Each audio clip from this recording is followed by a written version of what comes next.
انسان نے اپنا اپنا معیار عزت کے لحاظ سے چن لیا ہے۔ کچھ لوگ یہ سمجھنے لگے ہیں کہ شاید بہت زیادہ لوگ جس کو جانے وہ آدمی بڑا عزت والا ہوتا ہے، حالانکہ بدنام جو ہوں گے تو کیا نام نہ ہو۔ کیا بات ہے۔ کچھ لوگ سمجھتے ہیں کہ بہت زیادہ پیسہ ہو تو پھر انسان عزت والا۔ کچھ کا خیال یہ ہے کہ جس کو سارے لوگ رستہ چھوڑ کے سٹیج پہ لے جائیں وہ شاید زیادہ باعث عزت ہے۔ لوگوں نے اپنا اپنا معیار بنایا، لیکن یاد رکھنا اللہ تبارک و تعالیٰ نے ساری عزتیں اپنے محبوب کے قدموں کے ساتھ وابستہ سبحان اللہ۔ آپ دین کو چھوڑ کر عزت حاصل کر نہیں سکتے، عزت ساری دین کے ساتھ وابستہ ہے۔ میری بات پہ توجہ کریں آپ حضرات، اور تھوڑی دیر آپ بات کو سمجھیں گے۔ میں اتنی دیر بات کروں گا جتنی دیر محسوس کروں گا کہ آپ میری بات کو سمجھ رہے ہیں۔ یہ کوئی پابندی نہیں ہے کہ اس کو بات کو بڑا کھینچ کے کرنا ہے۔ اعلیٰ حضرت رحمۃ اللہ نے لکھا ہے جس نے لوگوں کا وقت ضائع کیا اس نے بھی حساب دینا ہے۔ تو کوئی بات اس لیے بار بار نہیں دہرائی جائے گی کہ گھنٹہ یا سوا گھنٹہ پورا کرنا ہے۔ بات ایک آپ سے عرض کرنی ہے، جو عنوان میرے ذمہ لگایا گیا اس پر کچھ بات عرض کرنے کی کوشش کرنی ہے۔ یہ یاد رکھیں کہ انسان جتنی مرضی بھی ملمہ سازی کر کے اپنے آپ کو بڑا کرنے کی خود کوشش کرتا ہے نا، وہ اتنا پیچھے ہٹتا جاتا ہے۔ عزتیں وقار یہ ہے ہی اللہ کے پاس، اور اللہ جس کو چاہتا ہے عطا فرماتا ہے۔ ساری دنیا مل کے کسی شخص کو باعزت کرنا چاہے تو کر نہیں سکتی، اور سارے لوگ مل کے کسی کو رسوا کرنا چاہے تو کر نہیں سکتے۔ ہمارے ہاں نا بہت زیادہ جھوٹ آ گیا، بہت زیادہ۔ نفس نے جب تک غلبہ کیا نا لوگوں پہ تو عجیب و غریب سی کشمکش ہے، نہیں سمجھ نہیں آتی۔ پہلے یہ حال ہوتا تھا کہ لوگ سچائی میں اپنا حسن سمجھتے تھے، اب ہم جب بچی کا رشتہ دکھاتے ہیں تو کرائے کے مکان میں چلے جاتے ہیں، جھوٹ بولتے ہیں کہ یہ بھی ہے وہ بھی ہے۔ تو جب آپ رشتے کی بنیاد جھوٹ پہ رکھیں گے تو اس میں پھر محبت کیسے پیدا ہوگی؟ صرف مسئلہ یہ نہیں ہے کہ لڑکے والے لالچی ہیں، مسئلہ یہ ہے کہ لڑکی والے لالچ دے رہے ہیں، تو جھوٹ کے سہارے لوگ عزت حاصل کرنے کی کوشش کرتے ہیں۔ ابھی میں محفل میں آیا تھا تو ہمارے نقیب نے آپ کو یہ دعوت دی بھائی نے کہ آپ اٹھ کے استقبال کریں۔ میری یہ رائے ہوتی ہے، میری یہ رائے ہے کہ اٹھ جانا ہی تو خالی ادب کا نام نہیں نا جی۔ جو دل سے ادب کرتا ہے وہ نہ بھی اٹھے تو پھر بھی ادب والا ہی ہے۔ مطلب آپ دیکھیں نا، آپ روڈ پہ اگر وزیر چڑھ جائے تو پھر بھی غریب کو رستہ نہیں ملتا، تو اگر کوئی پیر چڑھ جائے تو پھر بھی رستہ کوئی نہیں ملتا۔ 50 گاڑیاں آگے لگی ہوئی ہیں، بڑی مشکل حالت ہے، پیچھے ہٹ جاؤ، بندوقوں والے فلانے فلانے۔ یہ معیار نہیں، آپ اگر سمجھیں کہ یہ معیار ہے، اس سے کچھ دیکھیں نا، اب تو لوگ سمجھتے ہیں جس کی تصویریں زیادہ چھپتی ہیں وہ زیادہ عزت والا ہے۔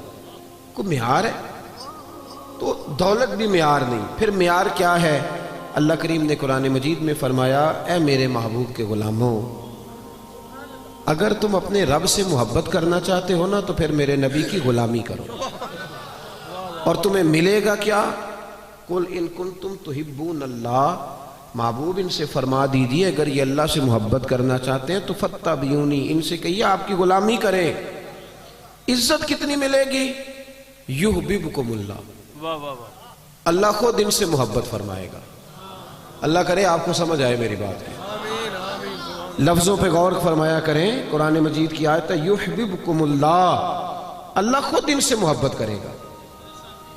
جس سے وزیر اعظم محبت کرے اس کا کیا حال ہوتا ہے؟ ایم این اے اور ایم پی اے صاحب محبت کریں تو وہ آدمی تو بیچارہ سیدھا کھڑا بھی نہیں ہو سکتا، اتنا بھاگتا دوڑتا ہے۔ تو میں نہیں پتا کہ ہماری پارٹی کی حکومت ہے، تو بتلاؤ نا میرے بھائی، جس سے اللہ محبت کرے۔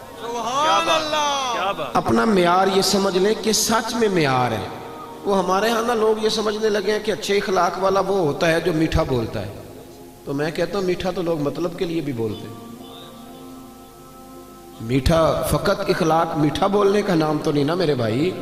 وہ جو سیل مین کپڑا بیچتا ہے نا دکان پہ، اس کی ڈیوٹی ہوتی ہے کہ گاہک جتنا مرضی کڑوا ہو تو انہیں میٹھا ہی بولنا ہے، اور جو مالک لفظ کہتا ہے وہ بڑے شاندار ہیں، وہ کہتا ہے اس کے سامنے نہیں کڑوا بولنا، یعنی بعد میں جو مرضی کرتے رہنا۔ تو یہ اخلاق تو نہیں نا کہ آپ اپنا کام نکالنے کے لیے گدھے سے بھی دوستی کر لیں، کہے میں بڑا با اخلاق ہوں۔ اخلاق تو سچ بولنے کا نام، اخلاق تو پورا تولنے کا نام۔ اور سن لیں اخلاق تو مخلص ہونے کا نام. میری بات پہ توجہ کرنا.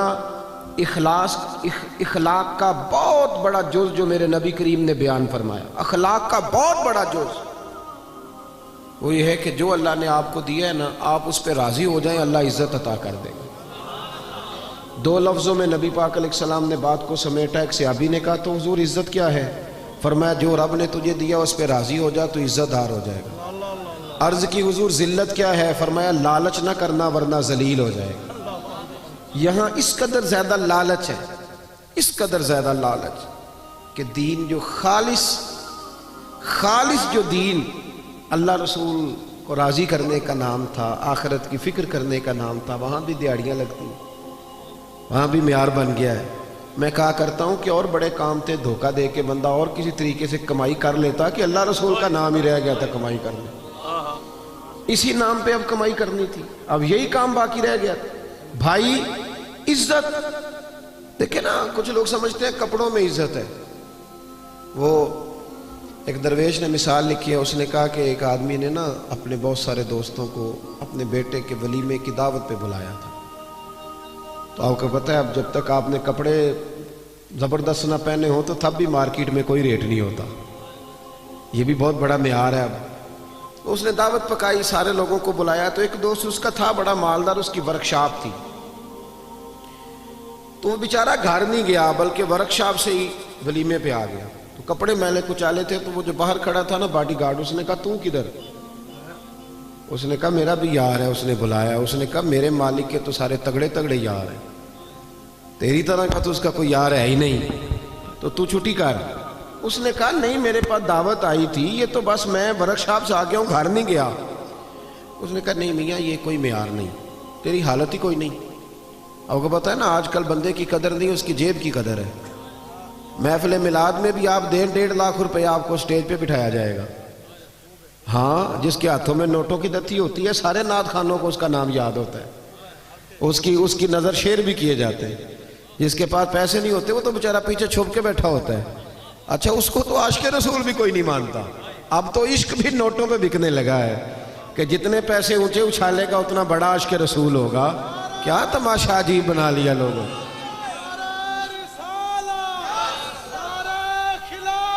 سنیں جی، اللہ آپ کو جزا دے، اللہ آپ کو سنیں میری بات. تو وہ بندہ نا بیچارہ فیکٹری سے سیدھا ورکشاپ سے ہی آ گیا. اس نے کو نہ داخل ہونے دیا، کہا بھاگ جا، میرے جو مالک ہیں ان کے تو مالدار لوگ دوست ہیں، تو کدھر سے آ گیا؟ اس کو بڑا غصہ چڑھا. وہ گھر گیا، کاٹن کا سوٹ پہنا، اچکن شچکن پہنی، اچھی طرح تیاری کر کے آیا. تو اس نے گھسنے دیا. اس نے کہا نہیں اب ٹھیک ہے، آپ کا حق بنتا ہے. وہ جب اندر گیا تو اس نے ڈونگا منگایا سالن کا اور اپنے کپڑے سالن میں ڈبونے شروع کر دیے. کبھی ویس کو ڈبوتا، کبھی کرتا ڈبوتا، کبھی بازو ڈبو. اس نے کہا یہ کیا کر رہے ہو؟ کہنے لگا میری دعوت تو نہیں، دعوت تو کپڑوں کی ہے، کیونکہ میں تو پہلے بھی آیا تھا، مجھے کسی نے گھسنے ہی نہیں دیا. یعنی معیار کپڑے بن گئے، معیار گاڑی بن گئی. یہ عزت ہے، یہ وقار ہے ہمارا، یہ وقار ہے. یعنی پیر صاحب کے آستانے میں بھی جس کے ہاتھوں میں شاپر زیادہ ہو اس کو ذرا آگے جگہ ملتی ہے، اور جو بیچارہ غریب ہو اس کو کہتے ہیں تو جمعرات والے دن سویرے 8 بجے آنا، اس دن ذرا میری نظر زیادہ سولی ہوتی ہے، تیرے اوپر کرم کی نظر ہوگی. یہ معیار ہے، یہ طریقہ ہے. لو سنو معیار کیا ہے. صاحب طبقات نے لکھا، صاحب اسد الغابہ نے لکھا، حضرت عمر کا زمانہ، اللہ تعالیٰ نے بہت زیادہ مال دیا مسلمانوں کو. حضرت حضور اکرم علیہ السلام کے زمانہ ظاہری میں بھی اسلام پر غربت رہی. حضرت ابوبکر صدیق کے زمانے میں بھی غربت رہی. حضرت عمر کے زمانے میں بڑا مال آیا اور لوگوں کو مال ملا. میں نے ایک مضمون لکھا تھا، کبھی شاید اس عنوان پر میری کوئی گفتگو بھی کہیں موجود ہو. میں نے کہا تھا کہ فقیری وہ نہیں ہوتی کہ بندے کی جیب میں کچھ نہ ہو تو فقیر ہے. فقیر ہوتا ہی وہ ہے جو بادشاہی میں فقیری کرے. جو بادشاہی میں فقیری کرے نا، سارا کچھ ہو پھر بھی فقیر ہو، وہ فقیر ہوتا ہے. حضرت عمر کے زمانے میں نا بڑا مال آیا. ظاہری اسباب بھی اللہ نے بڑے دیے، بڑے اسباب. حضرت عبد الرحمن ابن عوف رضی اللہ تعالیٰ عنہ فرماتے ہیں بحرین سے مال غنیمت آیا تو مسجد نبوی میں اتنا بڑا ڈھیر لگا کہ جو اونچے قد والے لوگ تھے وہ بھی مال کے پیچھے چھپ گئے. بدری صحابہ کو 50 ہزار دینار ملے. کتنے جی؟ اللہ تعالیٰ فضل فرمائے. 50,000 دینار، سمجھے کروڑوں روپیہ ملا۔ حضرت عمر کو بھی ملے، لیکن حضرت عمر کے صاحبزادے فرماتے ہیں کہ مسجد سے وہ نکلے اور گھر جانے تک انہوں نے 50,000 سارے غریبوں میں بانٹ دی۔ صحابہ نے مسجد میں بیٹھ گئے، میری توجہ سے بات سننا، صحابہ مسجد میں بیٹھ گئے، کہنے لگے یار اتنے ملکوں کے وزیر آتے ہیں، سفیر آتے ہیں، پر عمر فاروق کی طامت وہی پھٹی ہوئی، کرتا وہی پیوند والا، عجیب آدمی ہے، اب تو اللہ نے آسانی بھی دی ہے، کرتا ہی بدل لے۔ سب کہنے لگے جی کہنا چاہیے، یہ تجویز آپ کی ٹھیک ہے، بالکل کہیں گے، میں بھی کہوں گا، آپ بھی کہیں گے۔ جب طے ہو گیا نا عمر کو کہنا ہے تو حضرت ابو دردہ بولے، کہنے لگے یہ تو ٹھیک ہے عمر کو کہنا ہے کرتا لے لو، پر یہ بتاؤ کہ اس شیر سے بات کس نے کرنی ہے؟ اس شیر سے اب تو لوگوں کی جیبیں الگ الگ ہے نا، 1000 والی جیب الگ ہے، 5000 والی الگ ہے، اب تو یہ معاملہ ہی ختم ہے نا کہ پیسے دینے ہیں کہ نہیں دینے۔ تو کہا کس نے کہنا حضرت عمر سے؟ تو صحابہ کہنے لگے کہ ایک بندہ ہمارے پاس ہے جو حضرت عمر سے بات کر سکتا ہے۔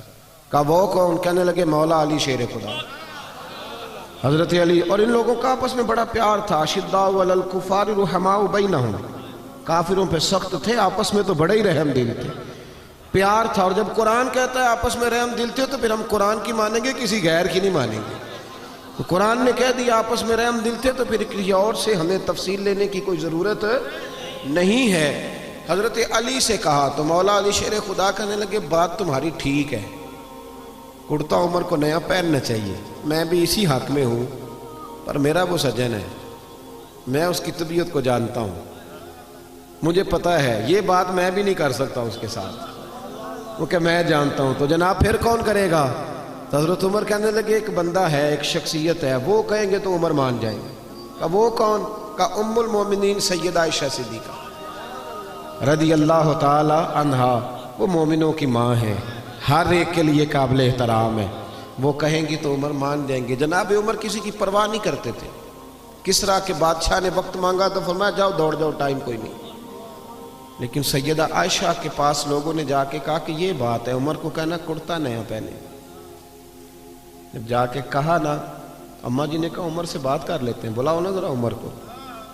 حضرت عمر کو پیغام گیا تو دوڑے ہوئے آئے، پردے کے پیچھے اتحیات میں بیٹھ گئے، آنکھوں میں آنسو۔ اماں جی میں نے دیر تو نہیں کر دی؟ اماں جی میں نے کوئی حکم ماننے میں دیر تو نہیں کی؟ کہا نہیں وقت پہ آ گئے ہو۔ اماں جی کیا حکم تھا؟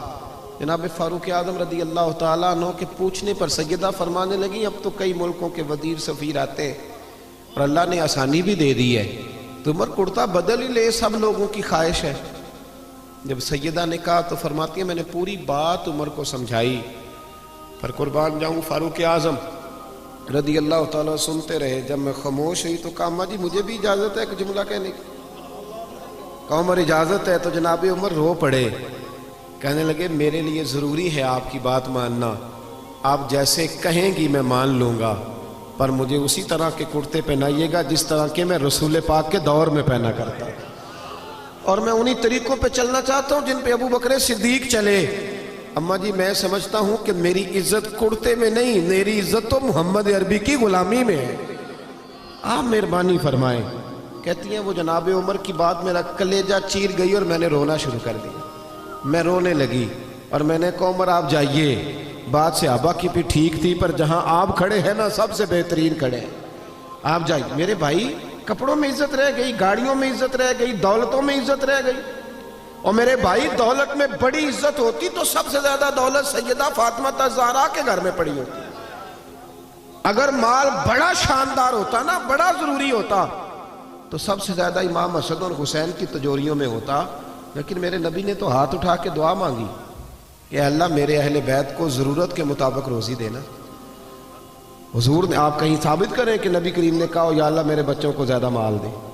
حضور نے تو کہا اللہ ضرورت کے مطابق دے، ضرورت کے مطابق۔ کتنے لوگ بیٹھے ہیں مجمع میں اور سب کا دعویٰ ہے کہ ہم بڑے غریب ہیں، بڑے مجبور ہیں، لیکن کسی کی بیٹی بھی اتنا کام نہیں کرتی کہ ہاتھوں پہ چھالے پڑ جائے، پر میرے مصطفیٰ کی بیٹی نے اتنا کام کیا ہے۔ سیدہ فاطمہ کے بارے میں صحیح بخاری میں ہے کہ حاضر ہو کے چھالے دکھائے، یا رسول اللہ کام کر کر کے چھالے پڑ گئے، اگر ایک غلام مل جائے تو کام کاج میں ہاتھ، یہ بھی حضور کا میلاد ہے، اسے بھی ذرا سمجھو۔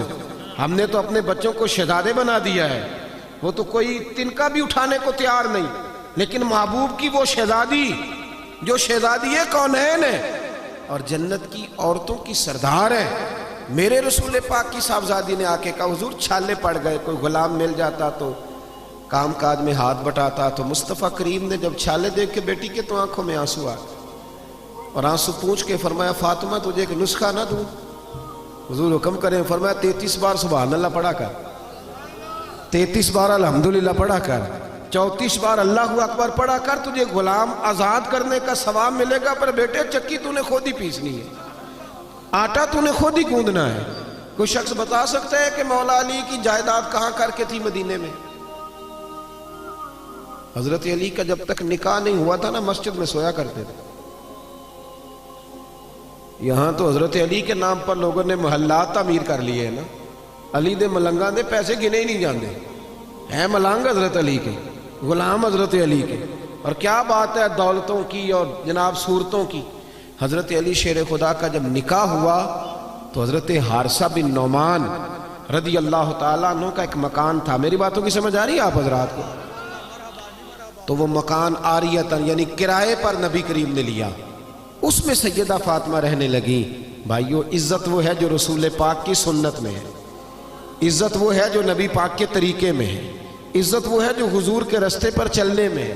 یہ داڑھی ہے نا انسان کے چہرے پر، توجہ کرے میری طرف، نبی پاک نے فرمایا جب میرا غلام سفید داڑھی لے کے قبر میں جاتا ہے نا، دیکھو حضور کی سنت کی عزت۔ میرا عنوان یہ ہے کہ کی محمد سے وفا تو نے تو ہم تیرے ہیں، اور یہ جہاں چیز ہے کیا لوح و قلم۔ اس شعر کا مطلب پتہ کیا ہے؟ کی محمد سے وفا تو نے تو ہم، اس کا کیا مطلب ہے؟ یہ اقبال کا نا کلام ہے، پہلے انہوں نے شکوہ لکھا تھا، پھر جواب شکوہ، اور جواب شکوہ میں وہ یہ کہتے ہیں کہ یہ نا اللہ کی طرف سے مجھے الہام ہو رہا ہے، یعنی میرے دل میں باتیں آ رہی ہیں اللہ کی طرف سے۔ تو ان میں آخری بات گویا اقبال کہتے ہیں کہ عالم تصورات میں اللہ نے مجھ سے کہا ہے، عالم تصورات میں رب نے کہا ہے کی محمد سے وفا تو نے تو ہم تیرے۔ اللہ فرماتا ہے اگر محبوب کا غلام بنے گا تو پھر میں تجھ سے محبت کروں گا، یعنی وہی والی آیت جو میں نے پڑھی یحببکم اللہ، اور فرمایا یہ جہاں چیز ہے کیا۔ شعر ساری زندگی سنتے ہیں نا، سمجھتے نہیں نا جی۔ لوح و قلم، قلم سے نصیب لکھے جاتے ہیں، قلم سے لوح محفوظ پر نصیب لکھے جاتے ہیں، تو اللہ فرماتے ہیں اگر نبی پاک سے وفا کرو گے نا تو نصیب نہیں لکھوں گا، قلم ہی تمہیں دے دوں گا، جس طرح کا دل کرے اپنا نصیب لکھ لینا۔ لوح و قلم، میں تجھے قلم دے دوں گا نا تو اپنی مرضی سے لکھ لینا، تو لکھ لینا، رب تجھے عطا کر دے گا۔ یحببکم اللہ، اللہ خود تم سے محبت فرمائے گا، اللہ تم سے محبت کرے گا۔ یہ جو سفید داڑھی والا مومن قبر میں جاتا ہے نا تو ترمذی کی حدیث ہے، نبی کریم نے فرمایا جب سفید داڑھی والا مومن قبر میں جاتا ہے تو اللہ فرشتوں سے فرماتا ہے اسے عذاب نہ دینا۔ یا اللہ کیوں؟ فرمایا دیکھتے نہیں میرے نبی کی سنت وہ بھی سفید لے کے آ گیا۔ تو جب حضور کے طریقے پہ ہم چلتے ہیں، نبی پاک کے وفادار ہوتے ہیں، پھر اللہ اعزاز دیتا ہے، اللہ شان دیتا ہے۔ اور جن لوگوں نے نبی کریم کی غلامی کی نا انہیں بلایا نہیں گیا، یہ مت سمجھیے گا کہ ظاہری طور پر پیسے کوئی نہیں تھے تو ان کا حال ہی کوئی نہیں تھا، توجہ ہے نا میری بات پر۔ جن لوگوں نے پہلے قربانیاں دی نا، پہلے حضرت سیدہ خدیجہ الکبریٰ رضی اللہ تعالی عنہ۔ میں نا بڑی سادی سادی باتیں کرنے کا قائل ہوں، مجھے تو یہی نہیں سمجھ آئی کہ آپ نے میرا انتخاب کیسے کر لیا۔ میں آپ کے پرانے خطباء کے اشتہار پہ نام دیکھ رہا تھا تو میں کہہ رہا تھا کہ وہ کہاں اور میں کہاں۔ اتنے پرجوش تقریریں سننے کے بعد آپ نے اتنا ٹھنڈا آدمی بلا لیا ہے جو نہ یہ کہہ سکتا ہے کہ ہاتھ کھڑے کرو، نہ یہ کہہ سکتا ہے کہ نعرہ لگاؤ، نہ یہ طبیعت ہے کہ سبحان اللہ کہو، یہ مزاج ہی نہیں۔ تو میری تو بات وہ بندے سمجھتے ہیں جو بالکل بیچارے چپ کر کے مجھے دیکھتے نہیں اور میں انہیں دیکھتا ہوں، مجھے تو ان کی سمجھ آتی ہے۔ باہر کیف اللہ تعالیٰ خیر کرے، کچھ خواہش ہے میری کہ میں آپ سے بات کر سکوں۔ میں پریشان تھا یہاں، جو میں ماحول دیکھ رہا تھا نا، میں سوچ رہا تھا کہ میں کیسے بات کروں گا، اتنا سادہ آدمی۔ لیکن نا کچھ لوگ شعلہ بیان ہوتے ہیں، کچھ پیدل چلنے والے ہوتے ہیں، تو وہ شعلہ بیانوں میں جب کوئی پیدل چلنے والا آتا ہے تو اس بیچارے کو کئی جگہ پہ نا روڑے بھی تنگ کرتے ہیں۔ آپ تھوڑی سی میرے ساتھ محبت فرمائیں، میں نے لمبی بات نہیں کرنی، لیکن جتنی کرنی ہے انشاءاللہ وہ اب کر کے جانی ہے۔ آج ہو گیا ہو وہ اب کر کے جانی ہے۔ آپ میری بات پہ غور کریں. حضرت خدیجہ الکبریٰ نے نا نبی پاک سے بڑی محبت کی, بڑی غلامی کی. جب شہرت ہوتی ہے تو یار بڑے ہوتے ہیں, اور جب انسان غربتوں میں, پریشانیوں میں, مجبوریوں میں گھرا ہوتا ہے تو پوچھنے والا بھی کوئی نہیں ہوتا. وہ تیری آنکھ ہو یا سنگ ملامت کی چبھن, کون پہنچا ہے میرے درد کی گہرائی تک. دور شہرت میں تو یاروں نے کیا یاد بہت, ساتھ آیا نہ کوئی کوچہ رسوائی تک. اور ایک درویش ہوئے کشمیر کے میاں محمد بخش صاحب, وہ فرمایا کرتے تھے ساری عمر ہی آٹا گد ہے, لکھاں کیتے نہیں پیڑے, تو جدوں وقت آیا ہی محمد بخشا کوئی نہیں ہو بیٹھا نیڑے. غریبی کے دنوں میں لوگ قریب, کوئی بندہ نہیں قریب آتا. حضرت خدیجہ اس وقت حضور کی بارگاہ میں آئیں جب دین پر غربت تھی, اور عام بی بی نہیں تھی, مکے کی ملکہ تھی. ملکہ سارا زمانہ جن کی غلامی کرتا ہے, وہ حضور کی بارگاہ میں آئیں. اور سنگیو دیکھو, جب وفا کا رشتہ ہوتا ہے اس کا رنگ تھوڑا الگ ہوتا ہے. جب آپ اس طرح وفا کرتے ہیں نا کہ سامنے والا کرے گا تو میں نے کرنی ہے, تو یہ تو لالچ ہے. وفا تو یہ ہے کہ تو کر نہ کر, میں نے کرنی ہے. یہ اصل وفا. حضرت خدیجہ آئیں حضور کی بارگاہ میں تو اتنا مال تھا, فرماتی ہیں 20 نوکرانیاں تھیں میرے گھر میں کام کرنے والی. اور پھر بخاری مسلم میں موجود ہے کہ ایک وقت وہ بھی آیا کہ سیدہ خدیجہ الکبریٰ خود کھانا پکا کے نکلی اور کچے باورچی خانے میں روٹی پکائی, اور آپ کے کرتے کو نا 10 پیوند لگے ہوئے. جس بی بی کے گھر میں 20 کنیز ہیں, دیکھیں نا آدمی غریب سے امیر ہو جائے تو کام چل جاتا ہے, اور امیر سے غریب ہو جائے مشکل بڑھتی. حضرت خدیجہ الکبریٰ رضی اللہ تعالیٰ عنہ نے 20 نوکرانیاں دیکھی. پھر حال یہ ہوا کہ اماں جی کے اپنے کپڑوں پر پیوند لگا ہوا ہے, اور جناب سیدہ خدیجہ الکبریٰ جب باورچی خانے سے کھانا لے کے حضور کی بارگاہ تک پہنچی نا, یہ پیغام میرا بیٹیوں کو, بہنوں کو دینا جا کے کہ جب بی بی خاوند کے لیے کھانا پکا کے نکلتی ہے تو رب اس بات کو پسند کتنا کرتا ہے. اس کو صرف دنیا نہ سمجھنا, اس کا درجہ کیا ہے. حضرت خدیجہ جب نکلی اور حضور کی بارگاہ تک آئیں تو نبی کریم نے فرمایا خدیجہ تیرے آنے سے پہلے جبریل آ گئے, اور وہ آ کے عرض کر رہے ہیں یا رسول اللہ, رب فرماتا ہے خدیجہ کھانا لے کے آ رہی ہے, اور جب وہ کھانا لے کے آ جائے نا تو خدیجہ کو اس کے رب کا سلام دے دیجئے گا. اتنا ہے. پھر حضرت خدیجہ نے وصال فرمایا, اور دکھوں کا ماحول تھا جب وہ دنیا سے گئی. حضرت عائشہ صدیقہ کہتی ہیں جس کو میں نے نبی کریم کو ہر روز یاد کرتے دیکھا نا وہ سیدہ خدیجہ تھی. ہر وقت حضور یاد کرتے, اٹھتے بیٹھتے ذکر کرتے. ایک دن اللہ کے محبوب گھر میں گوشت لائے, یہ لفظ امام یوسف صالحی نے لکھے. حضور گھر میں گوشت لائے, سیدہ عائشہ کو دیا, فرمایا عائشہ یہ گوشت پکاؤ. جناب عائشہ کہتے ہیں گوشت صاف کرنے لگی تو حضور نے فرمایا شوربہ ذرا زیادہ کرنا. میں نے کہا حضور کیوں, مہمانوں نے آنا ہے؟ تو حضور فرمانے لگے نہیں, مجھے پتہ چلا ہے مدینے میں خدیجہ کی کچھ سہیلیاں آئی ہیں, ان کو بھی تھوڑا گوشت بھیجنا ہے تو ذرا زیادہ شوربہ کرنا. جناب عائشہ صدیقہ کہتی ہیں ہمیشہ حضور ذکر کرتے تھے, تو آج میں نے کہا ایک بات کر نہ دوں. کہتی ہیں نظر میری نیچے تھی, میں نے کہا حضور اللہ نے آپ کو جوان اور خوبصورت بیویاں دی ہیں, وہ تو عمر میں 15 سال بڑی تھی, اور حضور رنگ بھی اتنا گورا نہیں تھا, تو جوان اور خوبصورت بیویاں ملی ہیں, پر آپ تو سیدہ خدیجہ کا ذکر ہر وقت کرتے رہتے, ہر وقت. جناب عائشہ کہتی ہیں میں نے جملہ کہا تو حضور خاموش ہو گئے. اب میں ڈری, میں نظر نہیں اٹھاتی کہ خدا خیر کرے. کہتی ہیں اچانک میری نظر اٹھی تو میں نے دیکھا مصطفیٰ کریم کی آنکھوں میں آنسو اور جلال. فرمایا عائشہ تو سکھوں کے وقت آئی ہے, حفصہ, میمونہ اور سودا یہ سکھوں کے وقت آئی ہیں. اور فرمایا عائشہ خدیجہ تو میرے دکھوں کی ساتھی تھی, اس نے تو میرے ساتھ غربتیں بتائی تھیں, لوگ مجھے روڑے مارتے تھے, پریشان کرتے تھے.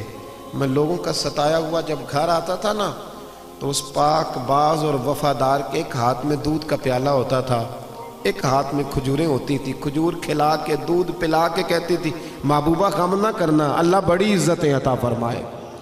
یعنی کہ محمد سے وفا تو نے تو ہم تیرے ہیں, یہ جہاں چیز ہے کیا لوح و قلم. میرے بھائی یاد رکھیں دین نا ہمیشہ, یہ ہمارے بعض لوگ نا پریشان ہو جاتے ہیں, اور کئی دفعہ جب میں کسی کو دیکھتا ہوں نا, میں ایک دارالعلوم کے سالانہ جلسے میں گیا تھا میرے ایک سنگی ہیں تو بڑے عجیب شکوے کر رہے تھے، لوگ عزت نہیں کرتے. تو میں نے کہا کوئی فرض ہے لوگ تیری عزت کریں؟ لوگ علماء کی عزت نہیں کرتے. میں نے کہا میرے خیال میں تو بہت ہی زیادہ کرتے ہیں. اور اگر کوئی نہیں بھی کرتا کسی وجہ سے تو وہ منت تھوڑی کرنی ہے کہ ہماری عزت کرو. عزت نہ مانگ کے لی جاتی ہے نہ چھین کے لی جاتی ہے. اور کچھ ضروری ہے قوم عزت کرے؟ عالم کی یہ عزت کم ہے کہ نبی کریم علیہ السلام نے فرمایا جب مومن طالب علم گھر سے پڑھنے کے لیے نکلتا ہے نا، ابھی نکلا ہے، پڑھا نہیں، مدرسے نہیں گیا، ابھی گھر سے نکلتا ہے، اللہ کے معصوم فرشتے اس کے پیروں کے نیچے اپنے پر بچھا دیتے ہیں. لیکن پروں کو دیکھ کے اتنے راضی نہیں نہ ہوتے. راضی تبھی ہوتے ہیں جب گلے میں نوٹوں کا ہار پڑے. یہ کوئی ضروری ہے کہ اسی چکر میں پڑے رہنا؟ آپ اس طرح بھی تو توجہ کریں نا، تھوڑا نیچے بھی جھکے. بھائی معیار دین جو ہے نا، دین جھوٹ موٹ کا بھی کوئی دین پہ عمل کرنے لگ جائے تو اس کی بھی موجیں لگ جاتی. اللہ کرے آپ کو سمجھ آئے. یہ جھوٹ موٹ کے جو لوگ ہیں وہ بھی پجاروں میں نہیں گھومتے. یہ جو اللہ خیر کرے عاشق رسول نعت خواں میں ملے ہوئے ہیں، جو عشاء پڑھ کے آتے ہیں اور فجر سے پہلے پہلے واپس چلے جاتے ہیں. کوئی پتہ نہیں کیا ماحول ہے. ساری زندگی ہو گئی حضور سے عشق کرتے پر داڑھی نصیب نہیں ہوئی. یعنی کس قسم کا عشق ہے؟ جو عشق تو ہے اور سنت نہیں رسول اللہ کی. یہ ساری زندگی بیت گئی اور نصیب نہیں ہوئی. اب تو خیر پیر بھی بہت سارے مارکیٹ میں آ گئے. مولوی صاحب کی تھوڑی سی چھوٹی ہو تو ان کے پیچھے نماز نہیں ہوتی، تو پیر کی چھوٹی ہو تو بیعت ہو جاتی ہے. لیکن ہمارا معیار ہے نا جی، مولوی صاحب کی مسجد سے چھٹی ہو جاتی ہے، پیر صاحب کو کون نکال سکتا ہے گدی نشینی؟ جرت ہے کسی کی؟ اب تو پیروں کے بچوں کو لوگ شہزادے کہنے لگے ہیں. تو میں نے کہا اس کے ابے کو بادشاہ کہا کرے پھر، کیونکہ شہزادے تو بادشاہوں کے ہوتے ہیں. عجیب معیار بن گیا نا، اس کو بدلیں. فقیری اور چیز کا نام، فقیری تو رسول اللہ کی غلامی کا نام. اورنگزیب عالمگیر کے بارے میں اعلیٰ حضرت فاضل بریلوی رحمۃ اللہ لکھا ہے کہ اورنگزیب عالمگیر ایک دن بیٹھے تھے تو ایک بہروپی آ گیا. آ کے کہنے لگا بادشاہ میں روپ بدل کے دکھاؤں گا، اگر آپ مجھے نہ پہچان سکے تو میں آپ سے انعام لوں گا. اورنگزیب کہنے لگے کہ میں کوئی ایسے ویسے ہی حکمران ہوں. ہمارے پاکستان کے حکمران تو کہتے ہیں مجھے تو سویرے پتہ چلا ہے کہ ملک میں کیا ہو رہا ہے. ہندی سویرے آنکھ کھلی ہے تو پتہ چلا ہے. نہ ادھر ادھر کی تو بات کر، یہ بتا کہ قافلہ کیوں لٹا. مجھے راہزنوں سے غرض نہیں، تیری راہبری کا سوال ہے. کہتا جی مجھے سویرے پتہ چلا ہے. تو اتنا نابینا تھا تو تجھے آنے کی کیا ضرورت تھی؟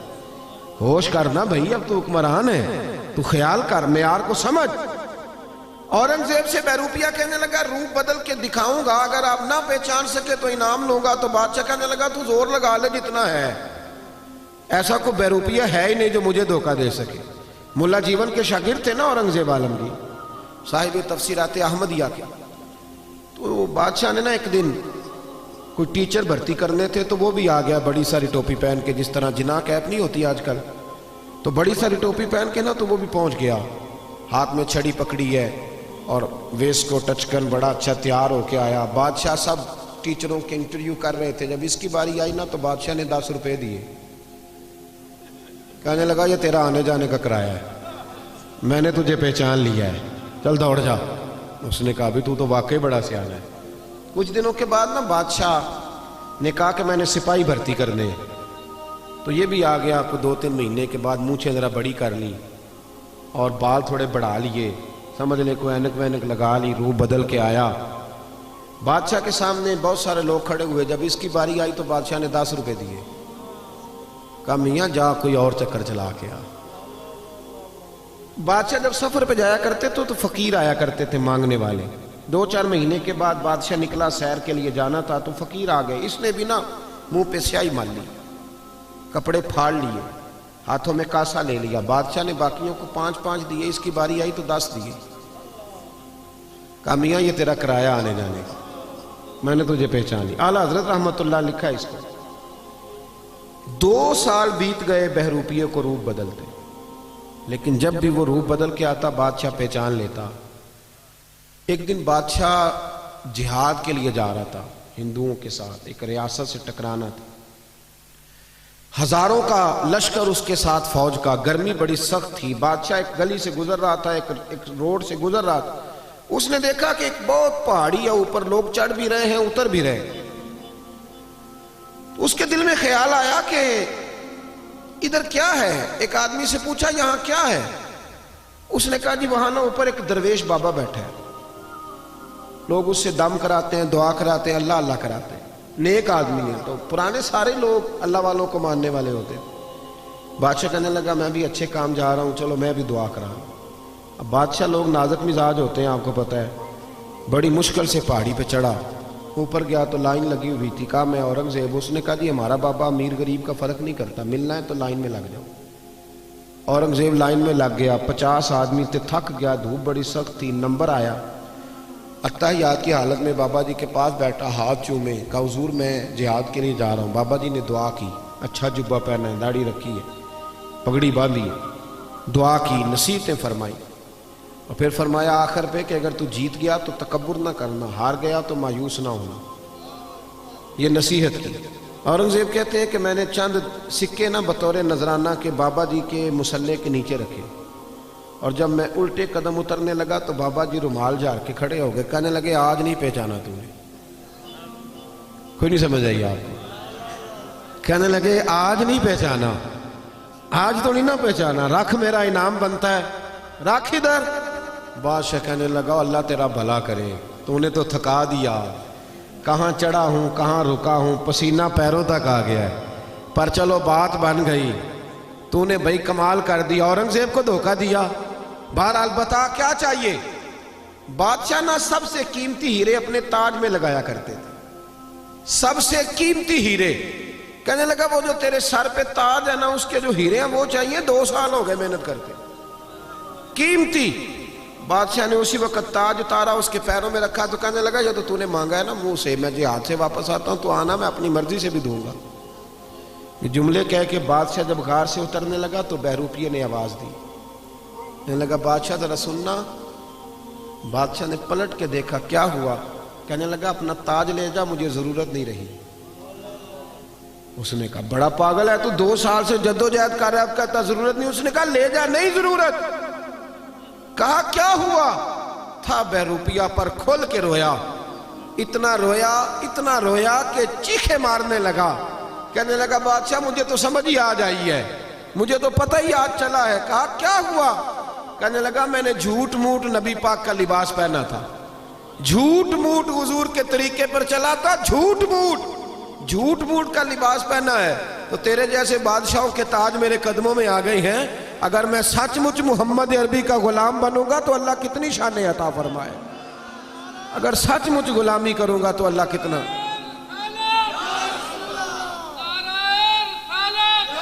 بھائی یہاں تو جنہوں نے جھوٹ موٹ نام لیے ان کی موجیں لگ گئی، تو جو سچ مچ کریں گے بتائیے اللہ کتنی شانیں عطا فرمائے۔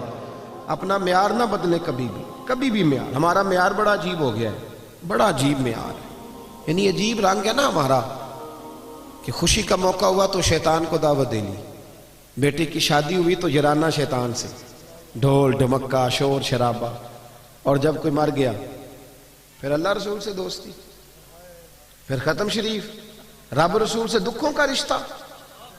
جب تجھے شوق آئے اور تیرے اوپر نعمت ہو تو پھر تو غیروں کو دعوت دے، یا تو کرنا کر جرت، پھر کول والے دن بھی بینڈ باجا بجا تیرا پتہ چلے، پھر ایک طرح کا معیار کر، دنیا تک نہ میں نے دنیا رکھنی ہے جی، میرے لوگ کیا کہیں گے، تو لوگ تو کسی کو اچھا کہتے ہی نہیں، پھر کیا تو ساری دنیا داری کر کے ٹھیک ہو گیا ہے؟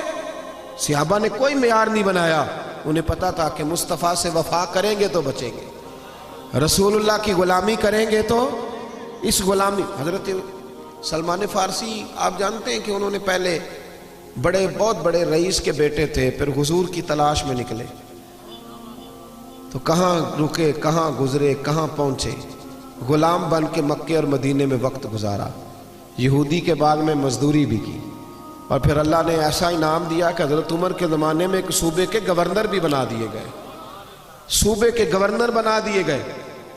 حضرت سلمان فارسی رضی اللہ تعالیٰ عنہ جب گورنر تھے تو کئی ملکوں کے وزیر سفیر آپ سے ملنے آئے۔ یہاں تو میں نے عجیب رنگ دیکھا ہے، ہمارا نعت خاں بھی ولیمے والے دن وہ کنگھی کر لیتا ہے الٹی سیدھی، اب اس کا عشق بھی محفل پہ رہتا ہے اللہ ماشاءاللہ۔ اور میں نے دیکھا ہے کہ جب دنیا داروں کی محفل ہوتی ہے تو بہت سارے دیندانوں کے رنگ بھی بدلے ہوئے ہوتے ہیں، یعنی ٹوپیاں، امامیں، دستاریں، یہ ساری چیزیں صرف نا اب اس طرح ہے جس طرح کوئی لباس پہن لو تو آ جاؤ، بعد میں چھٹی، یہ تو معیار مسلمان کا نہیں نا۔ رسول اللہ کا غلام تو ہر جگہ رسول اللہ کا غلام ہی ہوتا ہے، یہ تو نہیں نا کہ یہاں وہ نبی پاک کا غلام ہے اور جب شادی میں جائے گا تو پھر کس کا ہے جی؟ یہ تو دو رنگی چھوڑ کے یک رنگ ہو جا، سراسر موم ہو جا یا سنگ ہو جا۔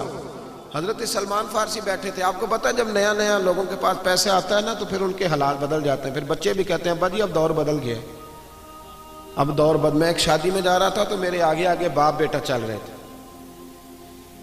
تو بچہ اپنے ابا جی سے کہتا ہے ابا جی اتھے ان جا کے نا تو میٹھے چولاں تے سالن پا کے نہ کھایا جی۔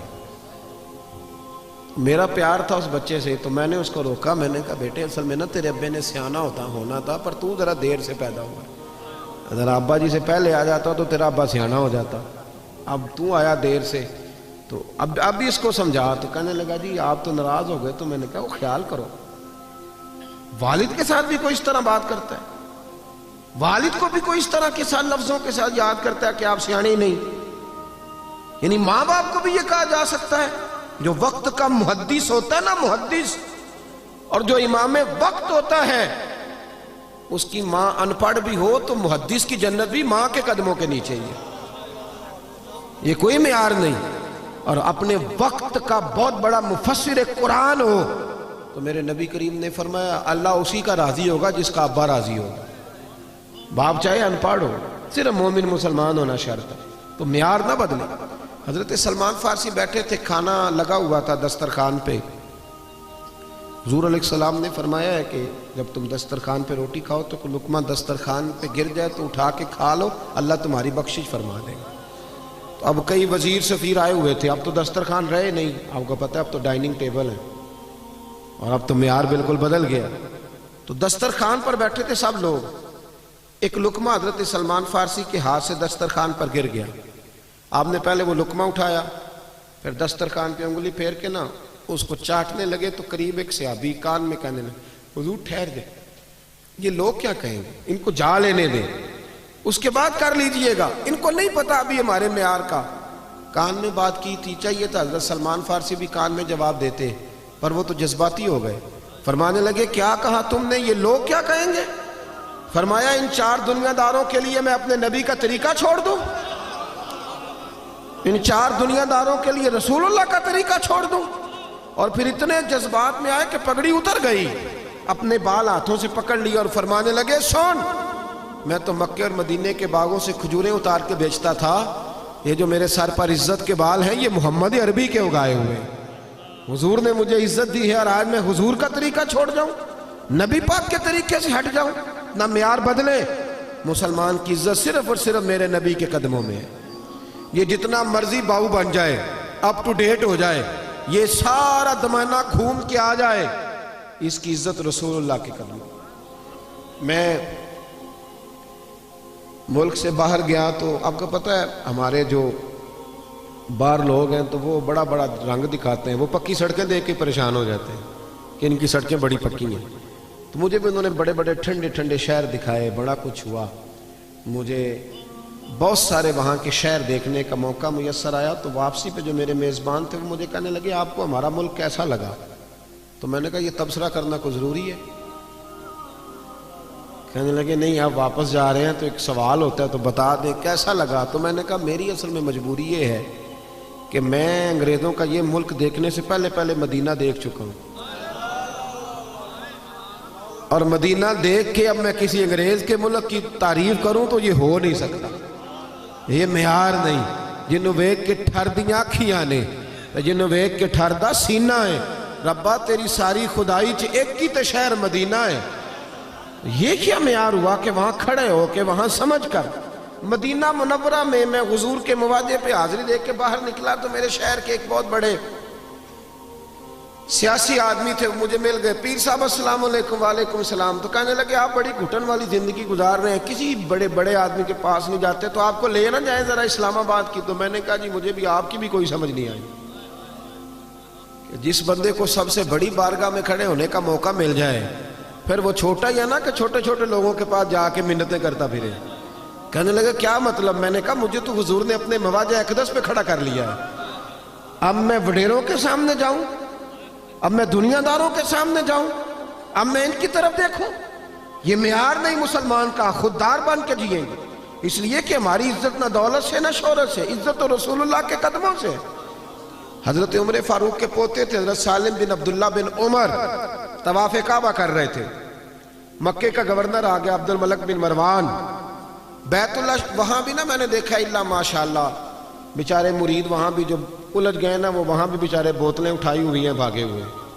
میرا بھی ایک مرید ہے بڑی دور رہتا ہے مکے سے، مجھے فون کیا کہنے لگا پیر صاحب ناراض نہ ہونا میں بڑی دور ہوں آ نہیں سکتا، اور میں نے کہا خدا کے بندے اگر تو بڑا مالدار ہوتا تو تجھے یہاں آنے کی کیا ضرورت تھی، غریب آدمی ہے اپنی مزدوری کر دھیان سے، میں تو حاضری دینے آیا ہوں کہ یہاں بھی میں چندے اکٹھے کرنے کے لیے آیا ہوں۔ معیار بدلے تھوڑا سا، یہ جو رشتہ دار جاتے ہیں وہاں جا کے ان کی بھی خواہش ہوتی ہے کہ سارے رشتہ دار آ جائیں، ماں بدولت حاضر ہوئے، وہ بھائی وہ مزدوری کرنے گیا ہے، اس کا خیال کرے تھوڑا، معیار بدلے، خودداری میں عزت ہے۔ یہ جو لوگ سہارے ڈھونڈتے پھرتے ہیں نا کہ میری پھپھی مہربان ہو جائے امریکہ والی تو میں بچ جاؤں گا، اور میرا ماموں لندن والا نظر کرم کرے تو میں بچ جاؤں گا، کوئی سیاستدان ہے بزدل لوگ ہیں، یہ کمزور ہیں، چھوٹے دل کے ہیں۔ جو تگڑے لوگ ہوتے ہیں وہ سہارے ڈھونڈا نہیں کرتے، وہ سہارا بنا کرتے ہیں۔ جو باوقار لوگ ہوتے ہیں، حضرت سالم بن عبداللہ طواف کعبہ کر رہے تھے، تو آپ کو پتہ ہے جب 7 چکر پورے ہوتے ہیں تو بندہ بیت اللہ کے سامنے ہوتا ہے، تو کعبہ شریف کے بالکل سامنے کھڑے تھے تو خلیفہ آ گیا، آ کے کہنے لگا السلام علیکم، فرمایا وعلیکم السلام، کہنے لگا جی میں مکے کا گورنر ہوں، کو حکم ہو تو بتائیے گا۔ تو حضرت سالم بن عبداللہ فرمانے لگے تو بڑا ہی بیوقوف ہے بھائی، کس نے تجھے گورنر بنا دیا؟ کہنے لگا حضور کیا ہوا؟ فرمایا بڑا پاگل ہے تو۔ کہا حضور حکم کریں۔ فرمانے لگے بیت اللہ شریف میں آ کے خانہ کعبہ کے سامنے کھڑے ہو کے بھی میں دنیا داروں سے مانگوں گا، یہاں آ کے بھی۔ آپ کو پتا اللہ حضرت نے لکھا ہے کہ کسی فقیر کو مسجد میں 1 روپیہ دو تو باہر نکل کے کفارے کے طور پر 70 روپے دو، یعنی یہ مسجد میں بھی آ کے بندوں سے مانگتا ہے۔ یہاں تو اللہ رسول سے مانگنا چاہیے تھا، اولیاء سے مانگنا چاہیے تھا، اور یہاں کے بھی سیٹھوں سے سوال کرتا ہے، مسجدوں میں آ کے بھی، مسجدوں میں بھی۔ وہ خطیب صاحب کہتے ہیں جی میں نبی پاک کے نام کا کھاتا ہوں، اور پہلے کہتے ہیں 25,000 جمع کراؤ پھر چلوں گا۔ بھئی تو حضور کے نام کا کھاتا ہے تو نبی پاک تو تجھے گھر میں بیٹھے بیٹھے بھی دے دے گے، یہ کیا معیار ہے؟ کہتا ہے جی میں نے حاضری لگوانی ہے نبی پاک کی بارگاہ میں، تو میں نے کہا گھر بیٹھ کے نعت پڑھ لے، وہاں بھی حاضری لگ جاتی۔ حضور تو ہر جگہ حاضر و ناظر ہیں، دیکھتے ہیں، معیار بدلے، سمجھے۔ حضرت سالم ابن عبداللہ فرمانے لگے اللہ کے گھر میں آ کے بیت اللہ کے سامنے کھڑے ہو کے بھی سیٹھوں اور نوابوں سے مانگوں گا، یہاں آ کے بھی۔ تو وہ ڈر گیا، کہنے لگا پہلی دفعہ کسی فقیر سے پالا پڑا تھا، میرے پیروں تک پسینہ نکل گیا، یہ تو مرد ملا ہے۔ کہتے ہیں میں نہ وہاں سے باہر نکلا جیسے آج کل لوگ باب عبدالعزیز سے یا باب فہد سے باہر نکلتے ہیں۔ کہتے ہیں میں باہر نکلا تو حضرت سالم بن عبداللہ بھی باہر آئے، تو میں نے کہا حضور اب تو بیت اللہ نہیں، اب تو باہر آ گئے مسجد الحرام سے، اب بھی کوئی حکم ہو تو بتا دیں۔ فرماتے ہیں مسکرانے لگے، کہنے لگے اگر تو نہیں جان چھوڑتا تو چل بتا تجھ سے دین مانگوں کہ دنیا مانگوں؟ کیا مانگوں، دین کے دنیا؟ کہنے لگا حضور میں تو دنیا دار ہوں، دنیا ہی دے سکتا ہوں، دیندار تو آپ ہیں۔ جناب سالم بن عبداللہ مسکرائے اور اس کے کندھے پر تھپکی دی، فرمانے لگے جا پھر اپنا کام کر، دنیا تو میں نے اس سے کبھی نہیں مانگی جس نے دنیا بنائی ہے، اس سے کبھی سوال دنیا کا نہیں کیا، اس سے بھی اس کے محبوب کی غلامی مانگی، جا اپنا کام کر، تجھ سے میں دنیا مانگوں گا تو مجھے دنیا دے گا، جا اپنا کام کر۔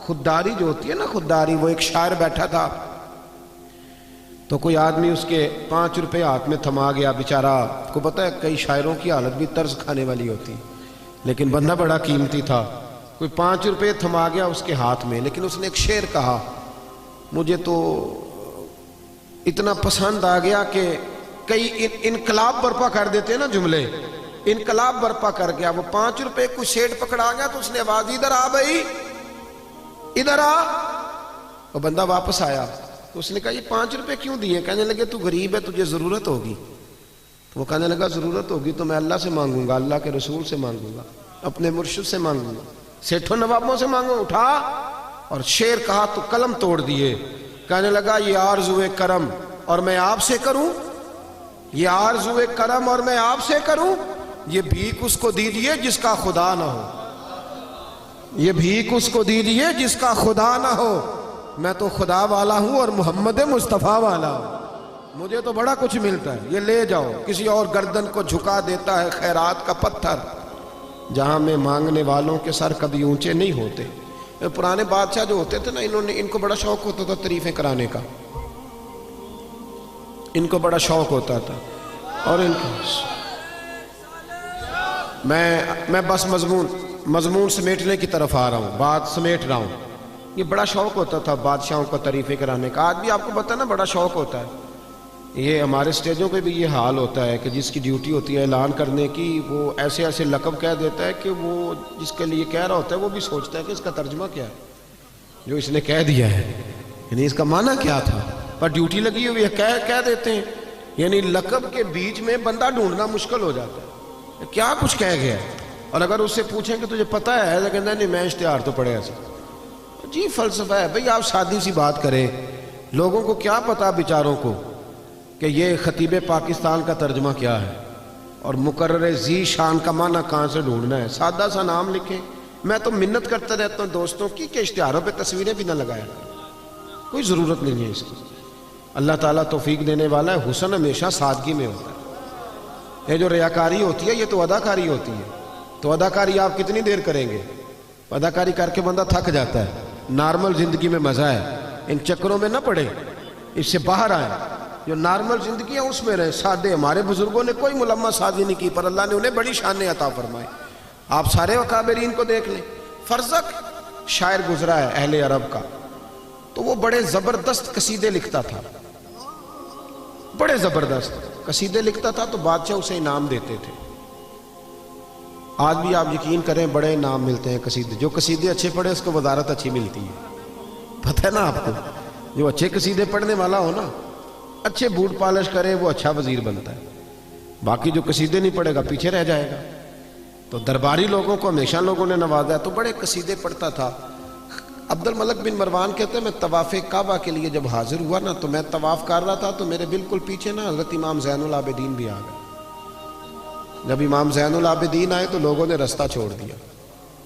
کچھ عزتیں خدائی ہوتی ہیں نا، لوگوں نے رستہ چھوڑا، تو خلیفہ کو بڑا برا لگا کہ مجھے میرے لیے چھوڑا نہیں، امام کے لیے چھوڑا ہے، پر تیری نسل پاک میں ہے بچہ بچہ نور کا، تو ہے عین نور تیرا سب گھرانہ۔ تو وہ نا فوری طور پہ فرزق سے کہنے لگا کہ یہ ان لوگوں کو میں پوچھ لوں گا، یہ انہوں نے زین العابدین کو رستہ چھوڑا، میرے لیے نہیں چھوڑا۔ تو شاعر کہنے لگا، تیز آدمی تھا، کہنے لگا بادشاہ ان کو تو پوچھ لے گا تو وہ ذرا حجر اسود کی طرف بھی دیکھ، جدھر جدھر امام زین العابدین گھومتے ہیں وہ بھی ادھر ہی گھومتا جاتا ہے، حضور کی اولاد کا تو وہ بھی ادب کر رہا ہے، اور تو کہتا پوچھ لوں گا۔ تو وہیں کھڑے کھڑے نا اس نے 100 شعر کہہ دیا امام زین العابدین کی شان۔ بڑا زبردست شاعر تھا نا، جو فی البدی اہل زبان لوگ ہوتے ہیں وہ کمال کر دیتے ہیں۔ قصیدہ کا تو 100 شعر وہیں پہ، تھوڑی کی دیر میں اس نے اتنے شعر کہہ دیے۔ بادشاہ کو برا لگا، اس نے بعد میں کوئی بہانہ بنایا، اپنے مخالفین پہ تو پرچے بندہ کٹوا ہی لیتا ہے نا بعد میں اقتدار میں آ جائے، اس نے پھر نا بہانہ بنایا، اور یہ سارے ایسے ہی کرتے رہے ہیں، جن پر آج پرچے ہیں یہ کل کسی اور پر پرچے کٹاتے تھے۔ یہ بس ہمارے ملک میں نا سوچ ایک ہی ہے، نمبر پلیٹیں ہی بدلتی ہیں، گاڑیاں وہی پرانی ہیں، اس کی نمبر پلیٹ اتار کے اس کو لگا دو، اس کی اس کو لگا دو، باقی بیچ میں انجن وہی پرانے ہیں سارے۔ تو انجن پرانے سے کام نہیں چلتا، گاڑی نہیں ہو تو پھر ہی انجن نیا لگے تو گزارا ہوتا ہے۔ بہرحال یہ عنوان نہیں، ورنہ اس پر بات کرتا، بات ختم کرنا چاہ رہا ہوں۔ جب قصیدہ لکھا نا تو فارغ ہوئے نا، تو بادشاہ نے پکڑ کے، گورنر نے حضرت امام زین العابدین کی شان لکھنے کے جرم میں شاعر کو نا جیل میں ڈال دیا۔ امام زین العابدین کو پتہ چلا تو آپ نے 500 دینار جیل میں بھیجے، فرمایا میری وجہ سے تجھے جیل ہوئی ہے۔ تو اس نے بھی پھر کمال کر دیا، جواب لکھا، کہنے لگا حضور ساری زندگی جو قصیدے لکھے ہیں نا وہ دولت کے لیے لکھے ہیں، اور اللہ کی عزت کی قسم آپ کا جو قصیدہ لکھا ہے وہ محمد عربی کی رضا کے لیے لکھا ہے، یہ پیسوں کے لیے نہیں لکھا۔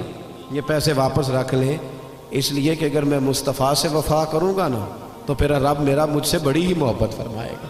کی محمد سے وفا تو نے تو ہم تیرے، یہ جہاں چیز ہے کیا لوح و قلم تیرے۔ دو باتیں سن لیں، میں بات ختم کرنے لگا ہوں۔ ایک تو اگر آپ نماز نہیں نہ پڑھیں گے تو لوگ ہماری محفل پر تنقید کریں گے کہ یہ محفلیں تو کراتے ہیں مسجدوں میں نہیں آتے۔ آپ کا دل کرتا ہے تنقید ہو، تسی بولتے ہی نہیں تو پتہ نہیں تھوڑا کی پروگرام ہے۔ پڑھیں گے صبح کی نماز جماعت کے ساتھ، جنہوں نے عشاء نہیں پڑھی وہ جلدی سے پڑھ لیں. میں جب آنے لگا تھا تو میرے دل میں خیال آیا کہ اگر میں نے نماز کی دعوت دینی ہے تو حالانکہ وقت تھا، میں ویسے بھی مسافر تھا، بعد میں بھی پڑھ سکتا تھا، لیکن عمل کر کے آپ دعوت دیتے ہیں تو اس میں اثر ہوتا ہے. میں نے کہا پہلے پڑھ لیتا ہوں تاکہ پھر بات کروں گا تو اس میں تھوڑا اثر اللہ پیدا کر دے. تو ایک بات یہ، دوسرا یہ کہ یہ داڑھی حضور کی سنت ہے، سارے نبیوں کی، صحابہ کی، اہل بیت رکھیں گے انشاءاللہ تعالی. قسم نہیں اٹھانی میں نے آپ سے، لیکن یہ رکھ لیں. دیکھیں نا، چہرہ بھی حضور والا ہی ہو تو مزیدار ہے، حضور والا ہی ہونا. ایک شخص کہتا ہے جی پھر لوگ تانے بڑے دیتے ہیں، وہ داڑھی بھی رکھی تھی، انج بھی کرنا ہے. تو میں کیا جے کر یار دے نام دا ملے مینا، انہوں چولی پا لئیے پونجے سٹیے نا. تے جے کر یار دے نام دی ملے سولی تے جھوٹا جھوٹ لئیے پیچھے ہٹیے نا. چلو دے کوئی تانا اگر دینا ہے تو اسے قبول کریں کہ مزہ آئے گا.